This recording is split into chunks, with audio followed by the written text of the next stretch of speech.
Welcome to the Okie Woodsman channel. Today I'm going to void the warranty on a brand new saw that I haven't even put fuel in yet. We're also going to take a look at the 7310 for the first time. If you're one of the longtime viewers on this channel, you may already know this, but I purchased this Echo CS620 for one purpose and one purpose alone. I already have a ported saw sitting right up here. It's a 620 PW. And then this is just a standard 620p. I bought it with no bar and chain from sawsuppliers.com. Super Dave Outdoors built my last 620. He ported another cylinder for me. And rather than pulling that one off, I wanted to go ahead and put this on another saw. Well, I didn't have another saw available, so I went ahead and purchased one at sawsuppliers.com. He's done port work, and this has a machined base. And no, I'm not an experienced builder. I'm kind of wondering if I should put some fuel in this and at least fire it off to see. But I've been to the Echo factory and every saw runs before they leave. So I'm just going to trust the process. Kind of makes me sick to pull apart a brand new saw. It's totally not my personality.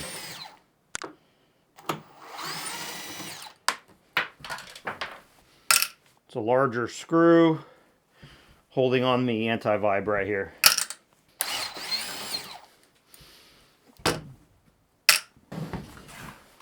I've never done this before, and I've also never watched anyone do it before. So we're just kind of winging it here.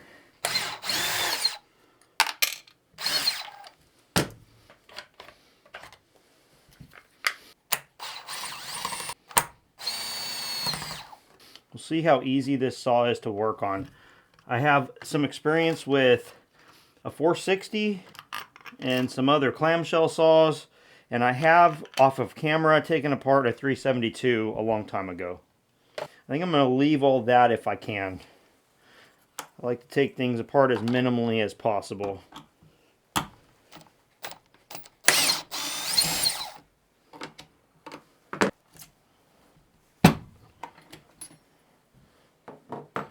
Ooh, how cool is that?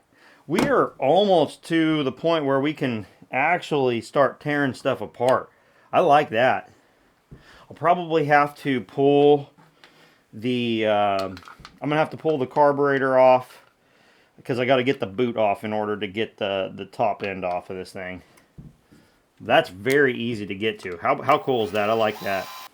I like to leave the fasteners in the cases or in the covers, so that way I don't have to find where all of them go. Partially why I'm doing this is because it's clean and I don't have to worry about getting anything inside of it.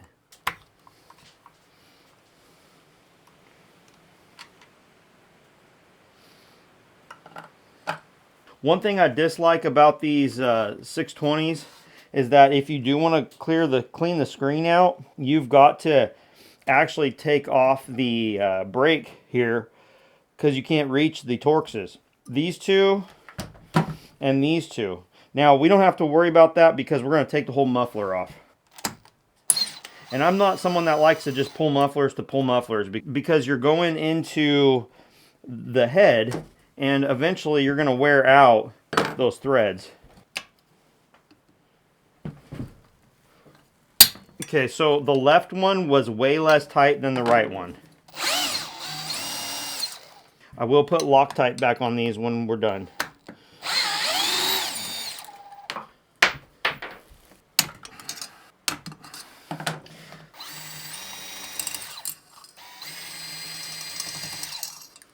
Just so you know, you do have two different sized fasteners.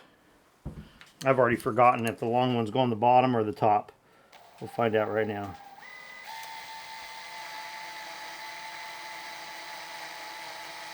Yeah, long ones go on the bottom.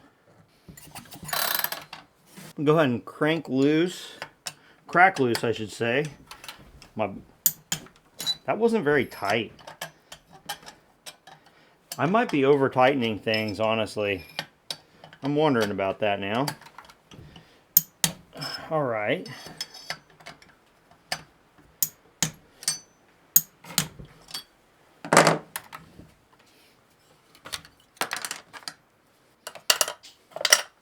Some saws, the anti-vibe attaches to the cylinder. This one does not. It's attached to the case. So I don't need to worry about removing that.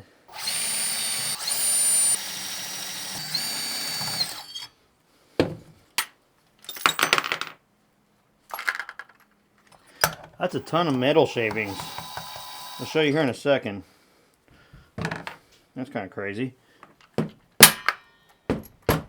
That's from the head bolts coming off, I think. Go ahead and sweep those off here.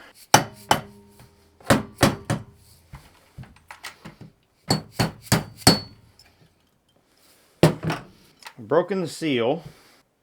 There it is. These are so fragile on other saws, I just didn't really want to bend it. But that's what you need to do. This should now bend down in there. Yeah, it does. Okay, so we're going to be good. Well, this saw's back to being, I think, a pretty simple saw to take apart. You know, this is the first time, and I don't think I've ever watched any videos on disassembly. We're just kind of winging it here. All right. There we are. Brand new cylinder off of a 620 with the break-in from the factory. When I went to the Echo facility, I saw them basically assembling saws and then running them. They have to run them and they have to do what it takes for emissions, okay? So also I noticed that this did rip up the gasket. That's interesting. I wish that wouldn't have happened. I do have a new gasket that Dave sent me. So there is some oil residue in here. I feel like Richard Flagg right now, but there's not a lot of residue down in the bottom of the case. Okay. Let's see if this comes off easily. No, it doesn't. I wouldn't say that's easy. And of course the risk is now getting it down in the case.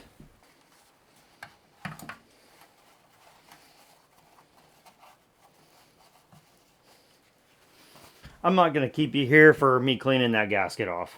I am very well into my warranty voiding process. And basically I was able to clean that gasket off with just one of these plastic scrapers.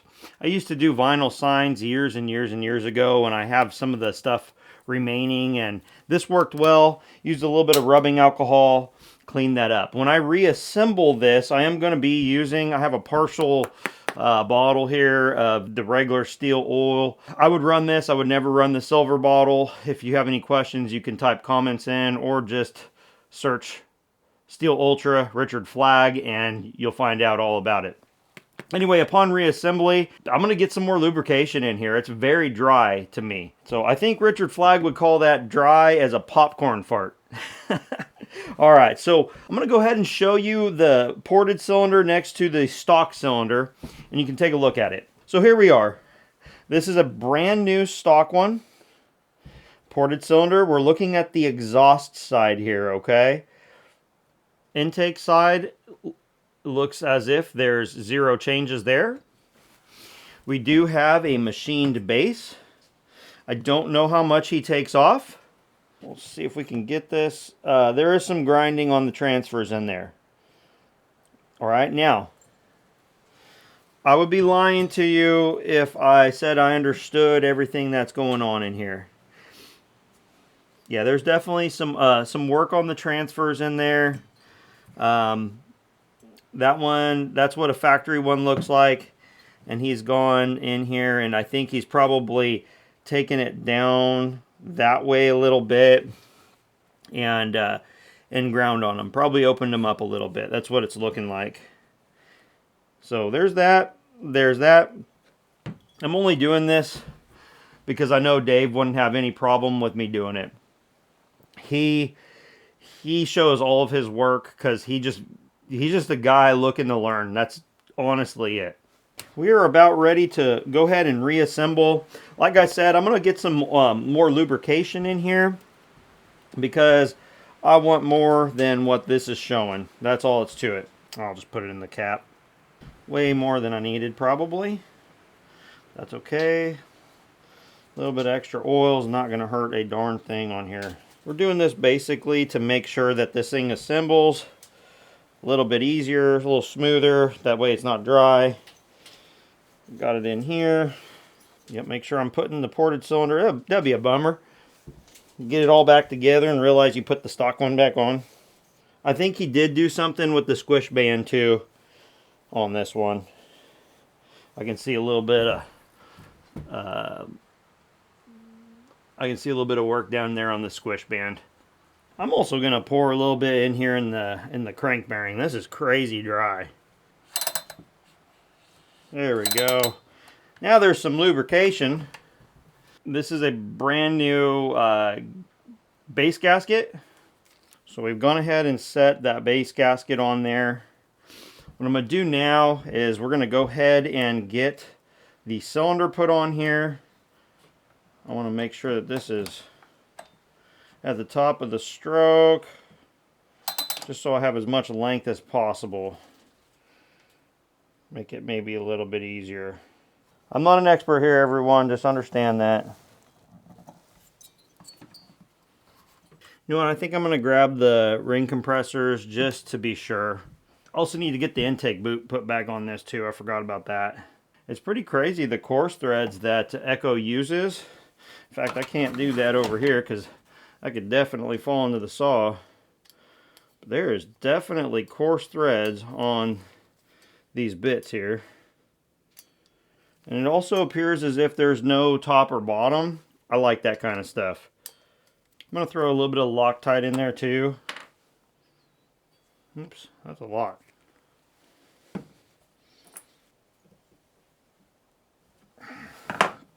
Probably be easier if this brake wasn't here, wouldn't it?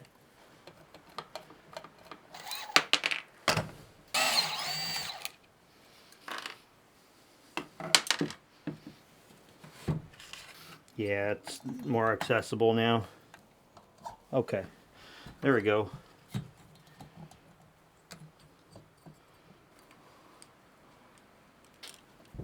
I'm going to get the intake boot back in position. Rubber boots like this scare me because, you know, you ruin it, you don't get to put the project back together. I don't really want to use pliers, but I think I'm going to have to.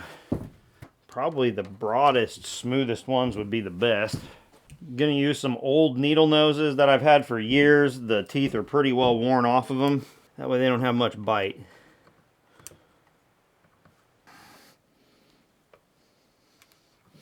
There we go. That looks good. I'm going to wait to put the little ring in there. Yeah, I'll wait to put the little ring in there so that way if I'm tweaking on it too much, it doesn't get bent. Back to the gasket and the bolts. Alright, there we go. So yeah, we're down in there. That's nice. Actually, everything just kind of lined up, which is fantastic. Yeah, just want to make sure there's clearance there. And there is. Okay, so now I've got everything in place. Now we need to go ahead and put our head bolts back in. I am going to put a little bit of Loctite on these. I don't want to go crazy like I did on that last one. But what we want to do is I'm just going to put a little bit there. And we'll get this started.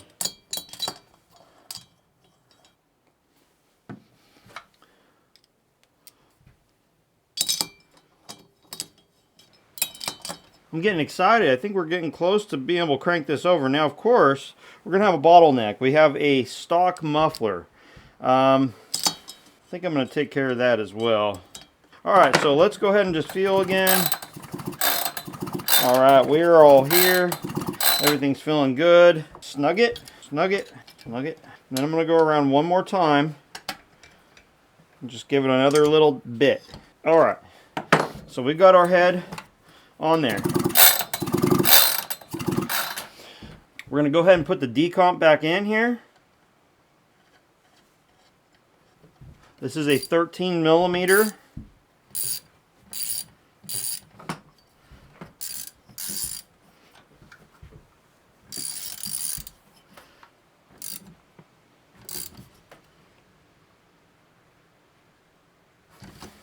Be careful, I was just kind of feeling it as I went. Throw the brand new plug back in here. I want to feel what the compression's like here in just a second. All right.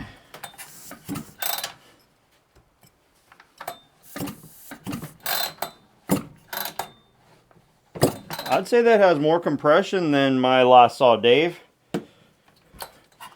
Yeah, that does.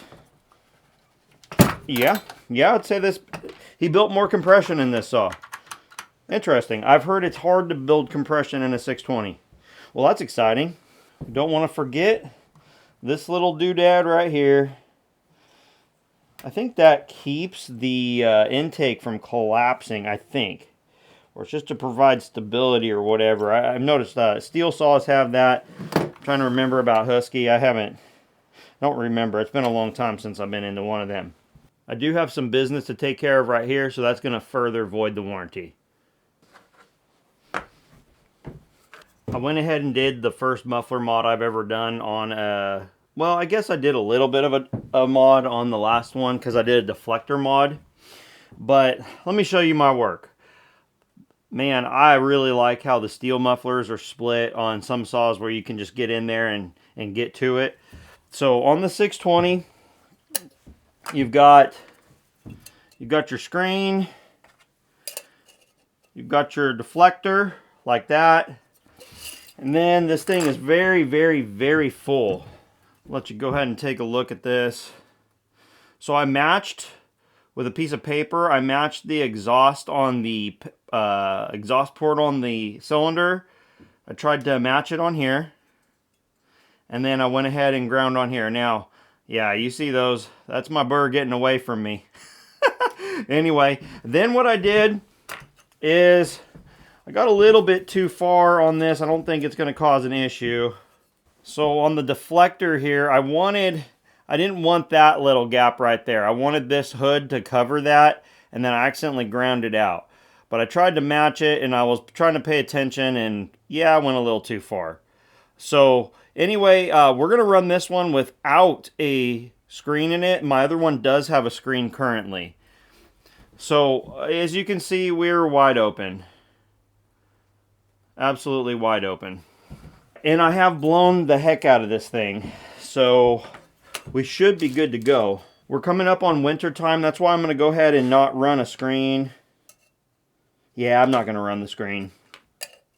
I was contemplating it. You know, when there's fire risks, it's kind of like one of those things. It's like, dang, you know, you don't want to have that happen. I really want to pour some fuel in this thing and start it. I definitely avoided the warranty, wouldn't you say? I've never done anything like this. But the reason why this is happening, everybody, is because of the channel. Everyone that views, and especially the ones that comment and view and have been here for a long time, I really thank you. And then when you're new, man, I really thank you. The growth is just tremendous. Man, my bar video is getting 122 views an hour right now. I love that. I feel like that was a good one. You guys think that was a good one? My top video right now is the stupid comparison that I did with Mark, where we compared our ported saws to my 460, and that has proven to be very, very, very popular. Again, I really thank all of you. It's absolutely incredible what's happened here.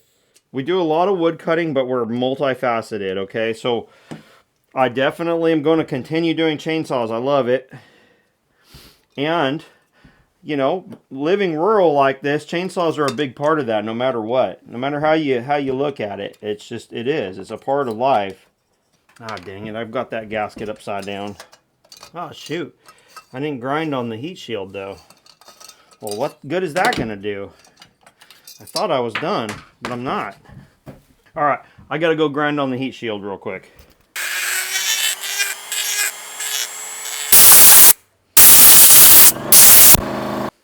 Again, the only reason why this is happening is because of you guys. Thank you.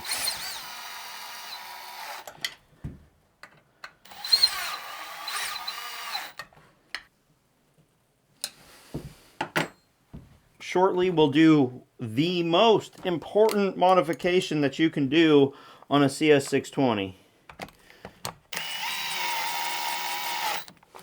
I don't know why there's so many coarse threads into metal on this. I don't understand that, actually. It's kind of weird. Is this little plate necessary here? I mean, I feel like it's just for looks, because, I mean, you do have this hole here. I almost feel like I'd rather just put that in and leave this out. I don't mind these holes. I think it's kind of cool, personally. I think I'm going to leave this off. Tell me if that's a mistake. Yeah, I don't know if I really like the coarse screws. It's kind of weird.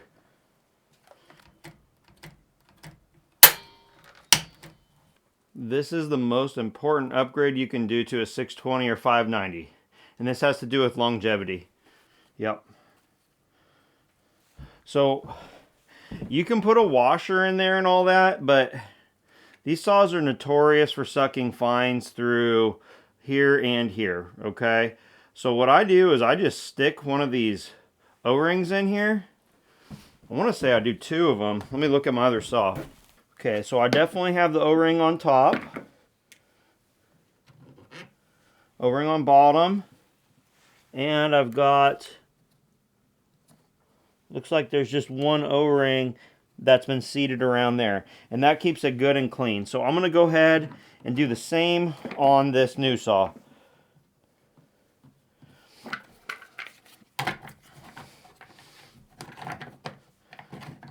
This one's called 008. I'll grab 2 of them. And this one is 115. And that's a P18. You can see right there, we've got 1 on here. This will go onto here.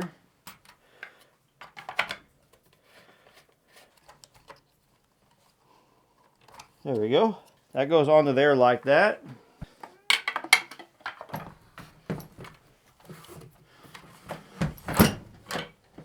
I'm ready to fire this thing up. What about you guys? I will put that other piece back on, the muffler. I'm also going to put some lube on it. I don't think it came with some lube on the bearing, on the clutch bearing. So I'm going to go ahead and put that on as well. Dry. I don't know why they come like that. Is this as necessary as I've heard it is, or no? You know, do you have to, or should you be doing this? I mean, Husqvarna gives you a port to do it. So it's like some companies think it's important, some don't. Isn't it funny how there's all these differing views about what should be done, what's basic maintenance and what's not? I don't know. All right, we're gonna put the power cut bar on this because the Versa cut bar, and this is a Husky large mount chain or bar here. I'm going to use my adapters.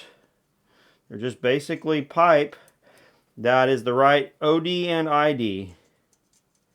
Okay, really cool. It takes up the slack. Super simple. Use the power cut bar. This is the heavier one.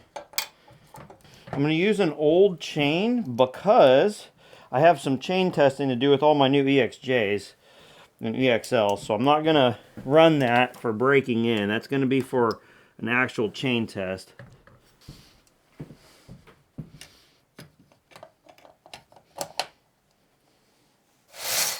One time I had somebody say that new bars aren't any slower than a used bar. Absolutely they are. They've got paint in them. Paint comes off quick, but you know, it's like they're definitely slower.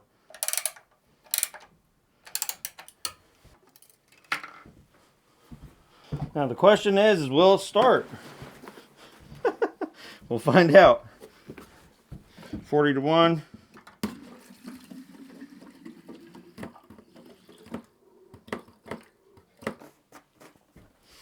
Gotta take a screwdriver with me.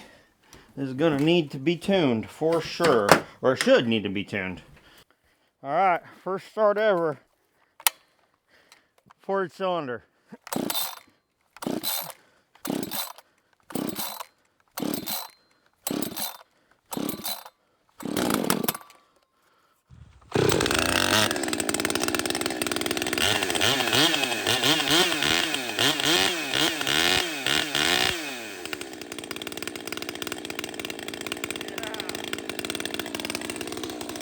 That's really exciting.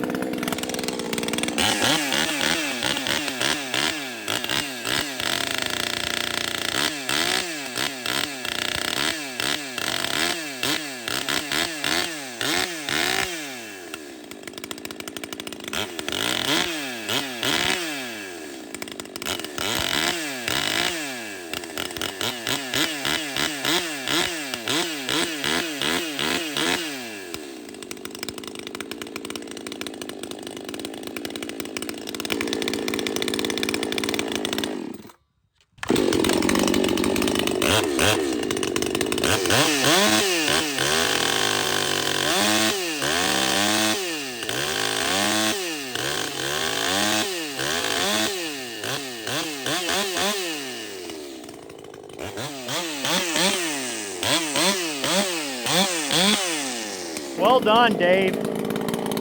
This thing's snappy. This thing is snappy.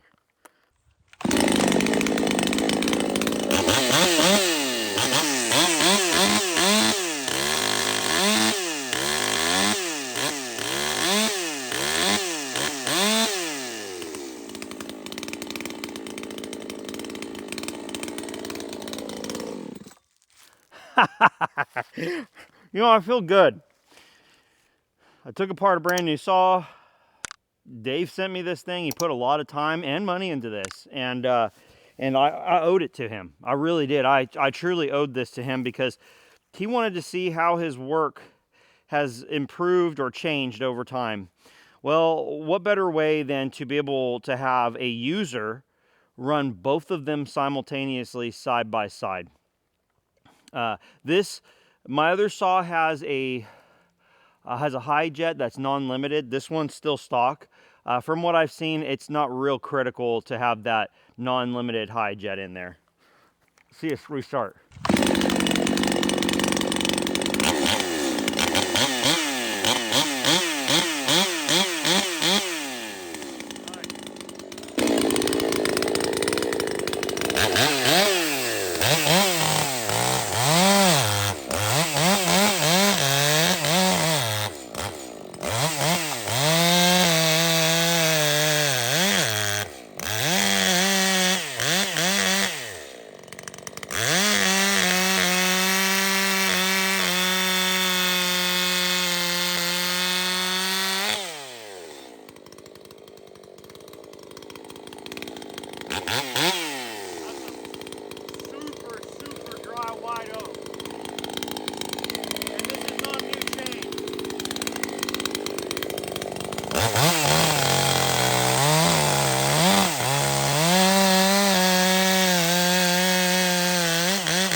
I think that this is going to be stronger than my last saw, Dave. I'm so excited, man. Good job.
Let's see how she restarts.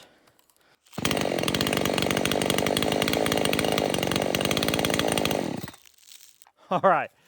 Well, isn't that absolutely cool, man? Super Dave, good job on that. It feels very snappy. I went ahead and changed the keyway.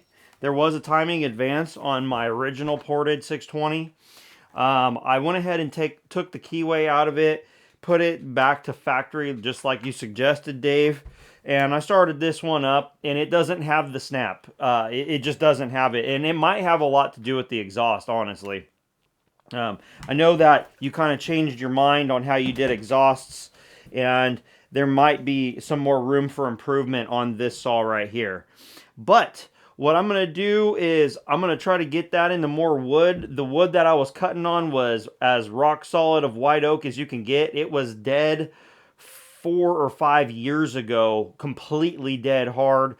There was actually sparks coming off of that chain as I was trying to cut on it, and it's frustrating. I actually burned the paint off of that bar. I don't burn paint off of bars generally. Anyway, regardless, again, Dave, I think it's going to be fantastic. I'm super excited. That's my first muffler mod on one. It took a little bit of work. I don't think it was too bad. I didn't do it super clean, but I think it's going to get what I want. I eventually want to have a pipe. Oh, I'm sorry. I want to have more of like a 3/4 or 1 inch pipe coming out of it instead. But that I think is probably going to work fantastic.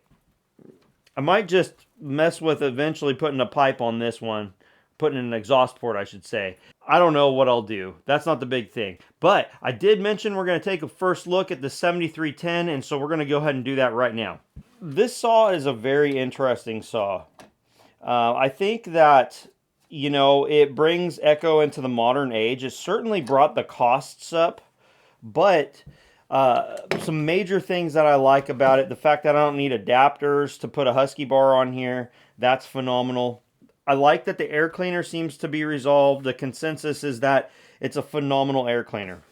We're going to go, oh man, Aaron Lynch. This thing has a chain tensioner like steel does. I had a whole bunch of good things to say about it. Anyway, we do have the chain tensioner in the actual case rather than in the clutch cover. So, you know, it is what it is. It'll be fine. I'll be a big boy and get used to it. I've got all these chains up here, but I'm saving that for some actual testing. I don't want to just go cut with them. All right, this is nonsense. This reminds me of a steel. I'm not really complaining. It's just that it's different, guys. Well, I hope that's not at the end of it. Oh, that is. I might have a little bit of a difficulty getting this bar on here. It does. It's just you gotta. It's pretty back. It's pretty far back all the way, honestly. Talk to me, people that own 7310s. I would like to know. All right, so I'm gonna go ahead and throw the bar on here. I'm gonna have to do a little bit of touching up, but I am gonna go ahead and put some fuel in it, put some oil in it, and let's see if it starts. It's a beautiful saw. And by the way, I do have someone lined up to port this, so I do not need any more responses from anybody. I do appreciate them. Hey, we're gonna go upside down first shot. That ought to make some people happy.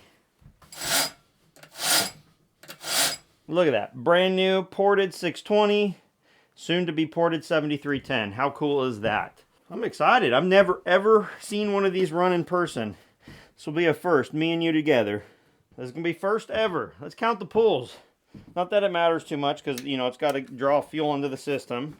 But we got standard controls like Echo. We got nice solid kill switch here on. Got choke. I'm not going to use the decomp. 2, 3, 4, 5, 6, 7, 8, 9, 10, 11, 12, 13, 14, 15, 16, 17, 16 or 17.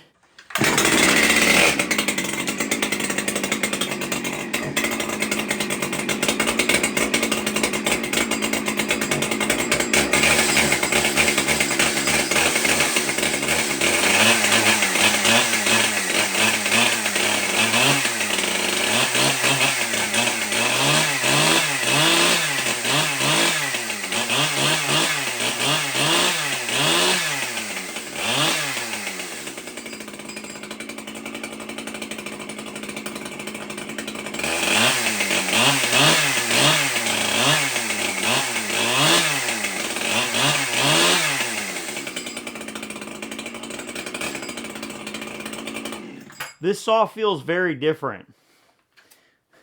I like the VersaCut bar on here. It actually doesn't feel very heavy, to be honest with you. I'm curious to what it feels like when it's in wood. I wish I had some wood here to test. I've cut everything up.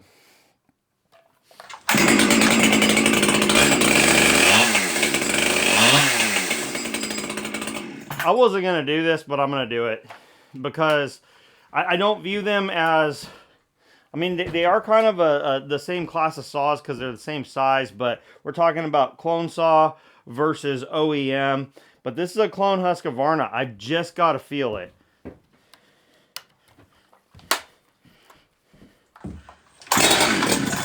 Wow.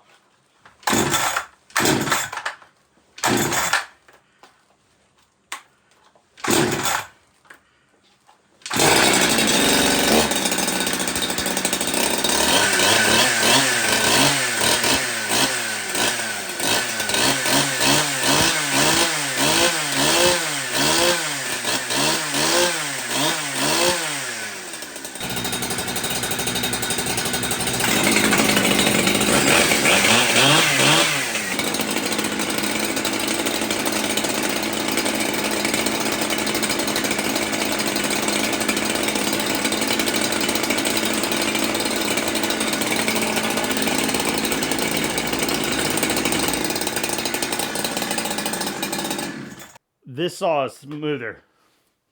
I mean, it just idles smoother. I can tell you that right now. I'm thinking of you, Ted Neitzel or Netzel. I'm not exactly sure how to say your name. I apologize. But Ted is someone that watches the channel regularly. He watches and comments on my Facebook videos. He comments on pretty much every long form, every short form video, every post I've got. And I really appreciate you, Ted. But Ted has said something numerous times. He has quite a history working in the logging industry. He's run a lot of chainsaws, and he is a Husqvarna man through and through. And he has said repeatedly that the vibration on other Echoes is too much for him. Okay? He's described, I think, I don't remember if it's arthritis or carpal tunnel or something, but from all the years of running saws, my understanding is that the vibration really gets to him. And I'm going to just start that 620 real quick. I need to do that. This is the ported saw. It should be cold now, but let's see if it starts. Nope.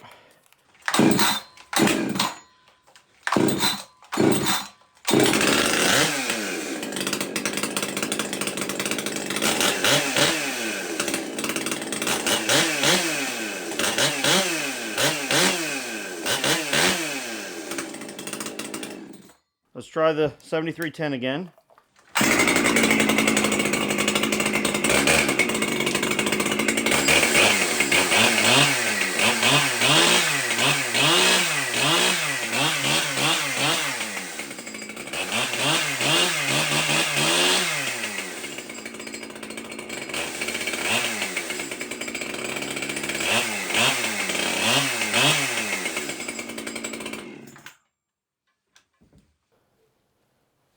Where's my 562? Oh, it's on the wall.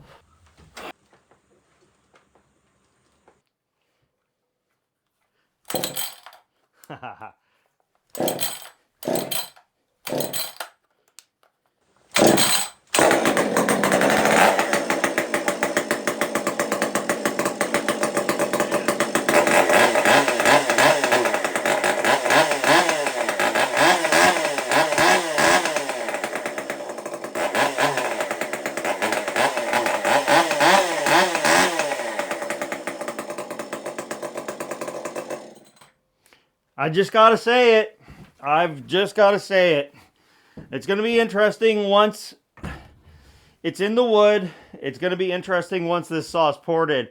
But I can tell you right now, I was really hoping that this saw was going to feel quite a bit smoother, like what you'd expect out of a 372 X-Torque.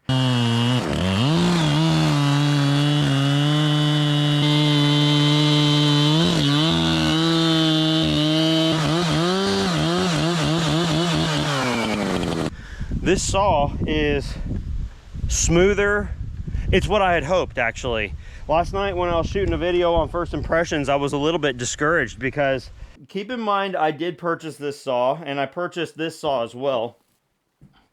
I love the Echo stuff. I do, for a lot of reasons, but I'm sorry, but for user experience, user input, or I guess for the feel of the saw back to the user, I mean, this clone saw here, no way is it as good, and no way is it going to be as reliable in terms of, you know, well, for one thing, there's no dealer. I'm my own dealer now. I'm gonna have to handle that saw. Putting on the handle wasn't like as easy as it was taking on and off the handle here. You can tell there's some fit and finish issues, but I can tell you right now, because it's a copy of a 372, it's smooth. It's very smooth. I really want to run a 572 now. I really do. This saw right here, I was hoping would be like an Echo version of a 572, but you can feel every single. Oh, got to turn it on.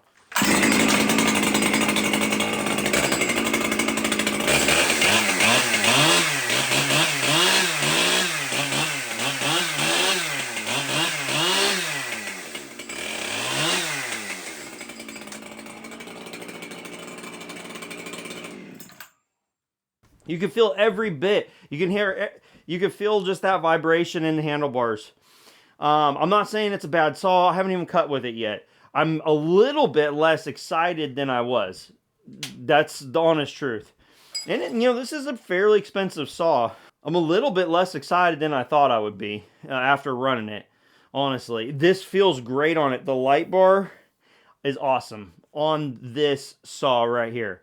I think that this saw is going to have a 24-inch bar on it regularly, and also once this saw gets ported, it's going to be wearing the 32 I ordered it with.